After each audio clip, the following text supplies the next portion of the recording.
Yo, what's going on, guys? It's your boy. Welcome back to another video. Today's going to be kind of an episode of Unfiltered Talks. We're going to be talking about The Boys Season 4, the first 3 episodes that got released. I am not great at binge-watching TV shows, so I typically prefer when shows are released week to week. And The Boys, it's going to be week to week, but for some reason, they started off with 3 episodes all at the same time, and it took me forever to get through them. But I finally did, and I just kind of wanted to come on here, give my early thoughts, reactions, stuff like that. And I also kind of wanted to answer one big question of, what are we doing here, guys? So we're going to go ahead and do that.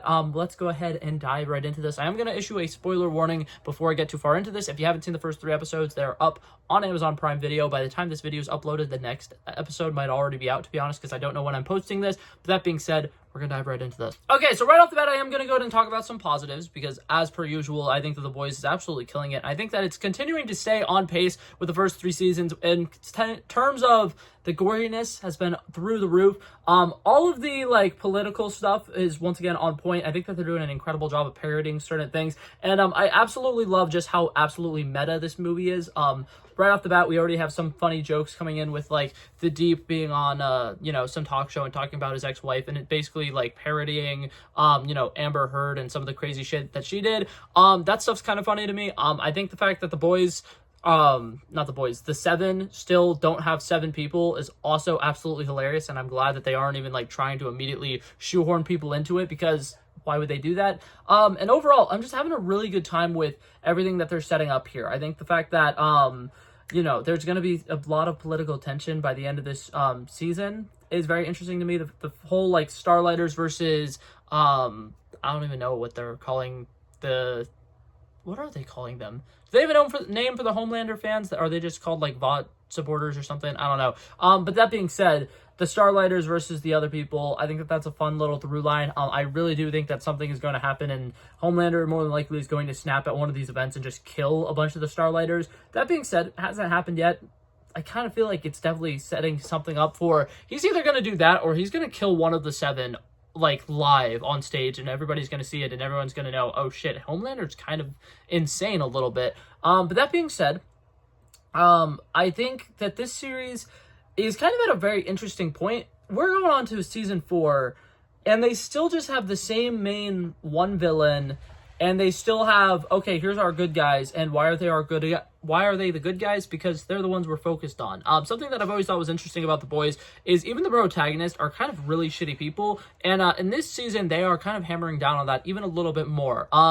The fact that they are kind of going out of their way to do some batshit crazy things. The fact that Kimiko has gotten absolutely drunk and then went out on a field mission. The fact that Frenchie has also gone absolutely high and then went on a field mission. They're not taking their jobs very seriously here. I think MM is the only one that is. And then even then, he's not making the right calls. He's doing things to put his entire team in danger. They're having a lot of issues right now. And I think that overall, the fact that the boys are all over the place right now, even though they're actually in a point where they have kind of the high ground a little bit. They have their own place where they're doing all of their work and all this stuff. They have, a lot of resources at their fingertips that they could potentially use. The 7 are kind of falling apart and not doing so great. There's literally only 4 of them when this season started.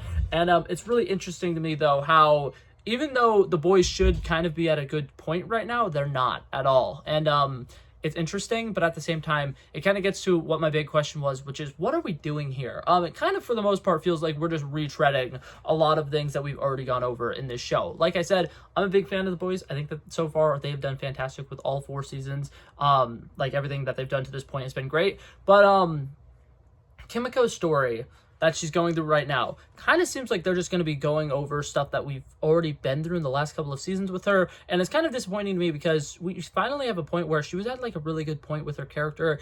She's to a point where she's content, she's finally happy, and she's able to experience regular human emotions and stuff like that. So bringing in some of the PTSD and having her revisit her past and having her be a freedom fighter for these young kids who are trapped in cages and stuff like that, that's great, and I'm glad that they're doing stuff to make her more of a hero. But also, did it need to happen in this this season? Is it something that fully feels necessary? And why does it feel like every single character needs to have some massive, huge character development going on at all times? I feel like something that The Boys is kind of struggling with right now is having focal characters. In the first season, Huey was by far the main character.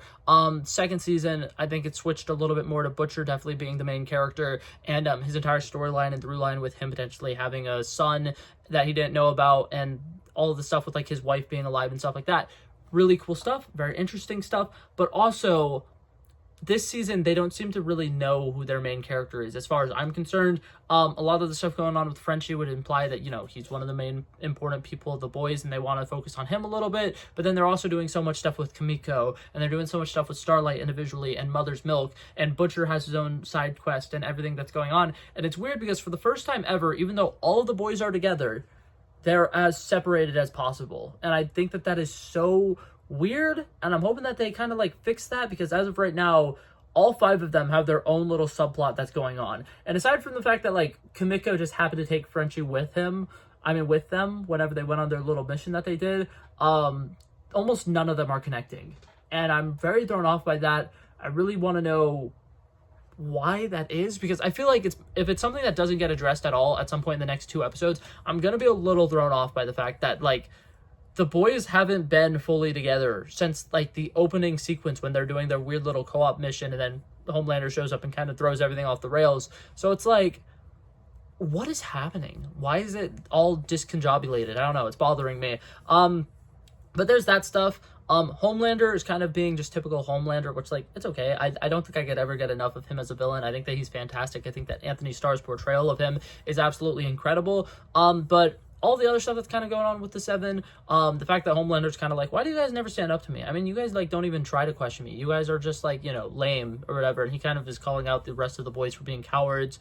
That's fun. The fact that he brought in Sister Sage to be somebody to kind of challenge him, and he's already starting to lose his temper a little bit, and he's very, like, fed up with a lot of the decisions and stuff that she's making.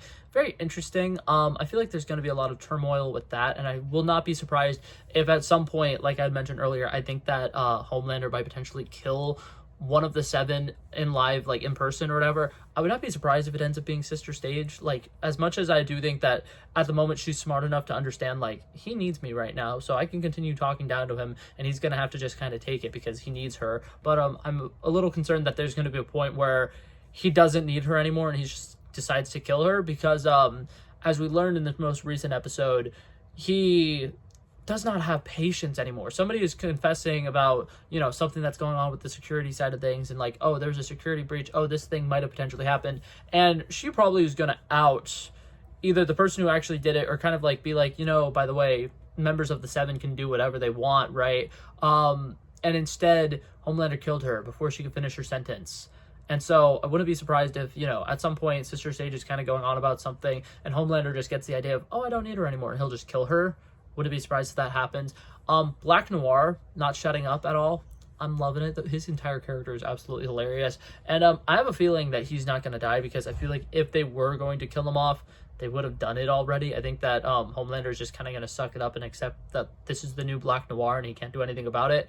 Yeah, I think that that's for the most part everything I wanted to touch on. For the most part, Homelander's staying exactly the same. Oh, I almost completely ignored like the main thing I wanted to talk about. A-Train's character arc. Oh my god, about damn time. I'm so excited about this. Something that I've loved about the last season of The Boys, season 3, A-Train throughout it, you can tell he's really changing as a person. Although he started off as a really shitty person, and he was constantly like doing drugs and doing bar stuff, and like he was going into like these really sketchy places, and he was like one of the worst corrupt soups. You can tell that like he kind of is starting to realize a lot of the errors of his ways, and his brother has really helped him realize, oh shit, I'm a really terrible person and I need to do better, and I need to do more to support the community. And he was doing stuff with like trying to fix Blue Hawk and get Blue Hawk to stop being, you know, a racist piece of shit, and then eventually he killed Blue Hawk, and that was so satisfying to watch. I think during the Herogasm episode, there was multiple times where like he ran into Huey and he literally was doing like very genuine apologies and being like, Huey, look man, I know we've had our differences, but I've learned a lot, and I realize that everything I've done has been incorrect, and you know, he's doing whatever he can to make it up to other people. And I love the fact that we're setting up the fact that A-Train wants to be an actual hero. He's tired of the fake shit. He's tired of being pushed around. He wants to do something to make a difference. And oh my god, they are killing it with his character development. He is fantastic. Some people are saying that it's kind of out of nowhere. Like I just mentioned, in Hero-gasm, he literally has so many moments where he's trying to have a heart-to-heart with Huey and be like, hey, look, man, I'm really sorry that things have worked out the way that they are. I'm seeing the errors of my ways. I'm trying to fix myself. And he actually is. And the fact that he's gotten a second chance on life and he's actually taking advantage of it and trying to be a hero this time, so satisfying. I don't know why a lot of like fans are kind of like lost on it or confused about why it's happening. I feel like it's been set up perfectly. Another thing that I think is funny, a lot of fans are confused about why Frenchie is all of a sudden gay. Like, when did he become gay? He's been bisexual. Like, he literally was in a throuple. One of the first seasons when we met him, he was in a throuple with this one girl who he just called Sherry, and then this guy. And then I think the guy passed away or something like that. And Frenchie was torn apart about the fact that he couldn't be there when he passed away because he was on a mission. And that was like a really huge part of his character. And all of a sudden people are like, oh my god, he's dating a dude. Why he can't be dating a dude? That's crazy. Okay, but yeah, that being said, that was pretty much everything I wanted to touch on here. I absolutely love the show. I think that they're doing an incredible job. I really hope that soon we figure out what's going on with either like Homelander has some big plan, or like the boys have some big plan, or like something major happens with Butcher or something, because there are so many different through lines. And as of right now, I have no idea where this season is going. And I feel like if this ends up being like an 8-episode season or something like that, we're almost halfway through it, and I can't tell what the end goal here is. But yeah, that being said, that was it for this video. Thank you guys so much for coming by and checking it out. I love and appreciate you guys so much for watching. If you liked it, feel free to like and subscribe, and I'll hopefully see you guys in the next one. Peace out. Bow.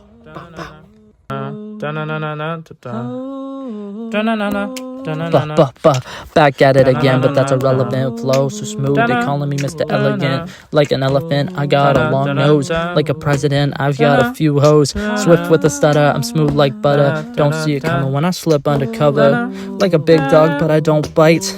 I'm still a big broad, I'd win that fight. Come match you and I knock out your lights.